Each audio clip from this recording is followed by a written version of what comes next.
I'm back to vlogging. Last night when I went to bed, I had this like a thought of you can only, as an artist, you can only push so far, so long, and then you can only choose the art so far, so long, and at some point, you kind of need to accept yourself.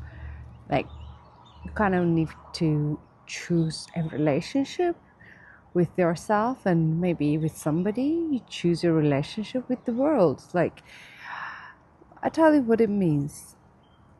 I see these things like people just saying you follow your passion and follow your art, follow your gift, and the trick is like it takes so long to find out what your, first of all, what your gift is. What is your gift, like, and then it takes so long to find out.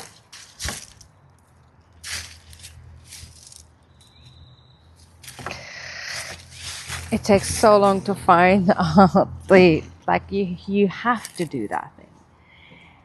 And what nobody really talks about is you read all these articles, you see in the movies like people, big famous actors and artists and musicians, like painters. There's like, 25 years old, he slept on the floor somewhere, and then if the luck is turned, and you can only sleep on the floor for so long, and then at some point you start to think, hang on a minute, I actually want to choose myself, not for the sake of,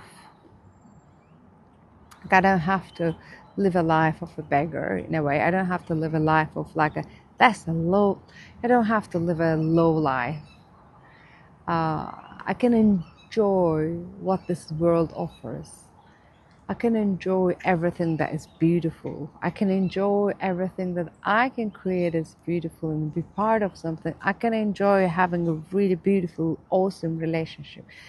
I can enjoy like having a nice house, having nice clothes. I can enjoy all these things that life brings. I can enjoy traveling. I can enjoy this, like, this weather and trees and smiling and not being awkward, and I can enjoy being sober. I can enjoy, I don't know, whatever you say. And then that's the point, that you as an artist choose yourself instead of choosing your art. Because a friend of mine was, I don't know, maybe it was a friend that said like, you just you pay to make your art, because the society is not really is not designed to have the platform for the artist to bring out that gift, to explore that gift, whatever that thing is. It's counted as like, if you have a trauma, you have something that, okay, you do art and to get it out. But then it's so much of a focusing on one small tunnel and direction. How are you actually going to enjoy life, enjoy the serenity, enjoy peacefulness, enjoy being valued? Because it becomes like this, making art is a continuous journey of being devalued, disvalued, low valued.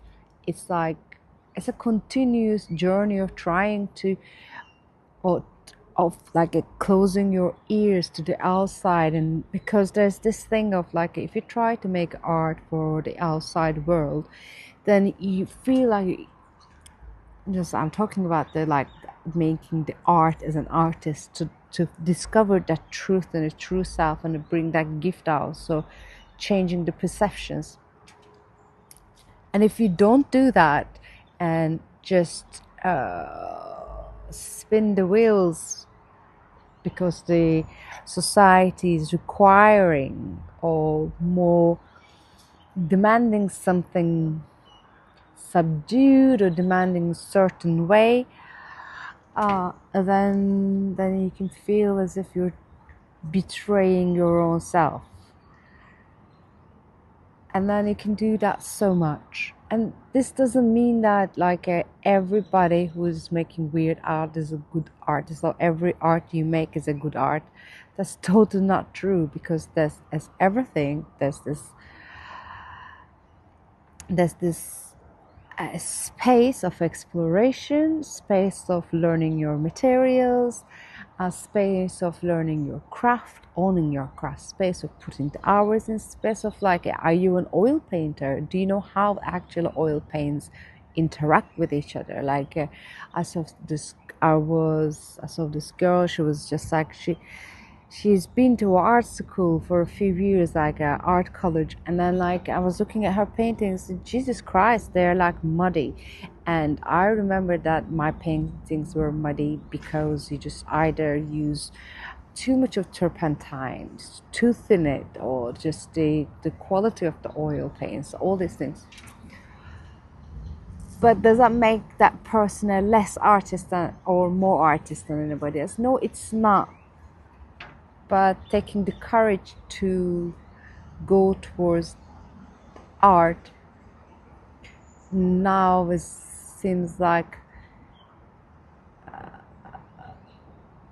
it's more of a hobby. If you sort yourself out, you have your financial stuff sorted, and then you make art as a hobby, and you can understand how the world works and produce the art that will blend into that world, and it will sell in that world.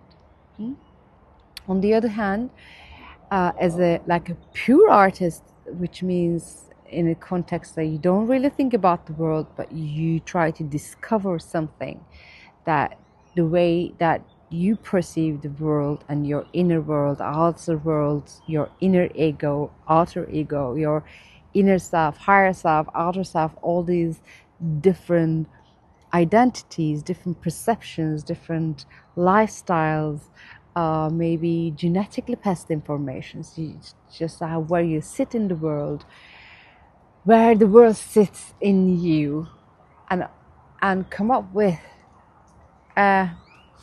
some kind of an art, a conceptual. Either it's like a reflective, or it's expressionist, or it's an impressionist, whatever the name you call, or it's the modernist. But that is an individual thing,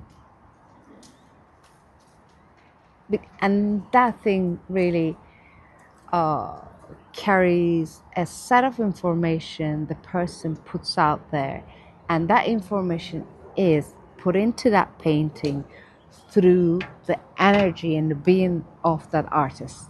Okay. And that brings the second or the third, or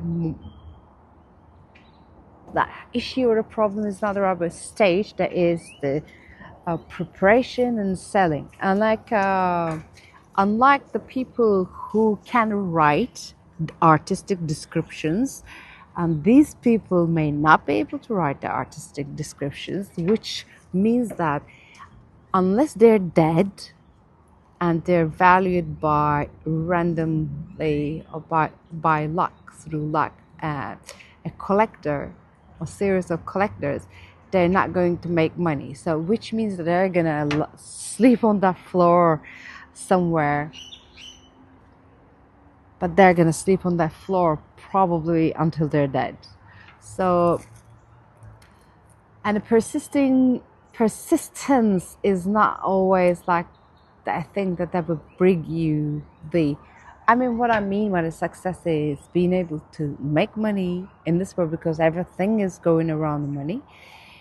And not everybody is aware of it when they were born, when they were young, when they were living. It's just, unless the money has been used as like a manipulation tool, people start to, because if you're sensitive, if you're just more inquisitive about the nature of yourself and life, the money becomes that like a whipping thing that the people can control you, and now you can develop this sense of rejection, which in that rejection a freedom is created, because you're rejecting people to manipulate you through money. You're rejecting it in there, you're free.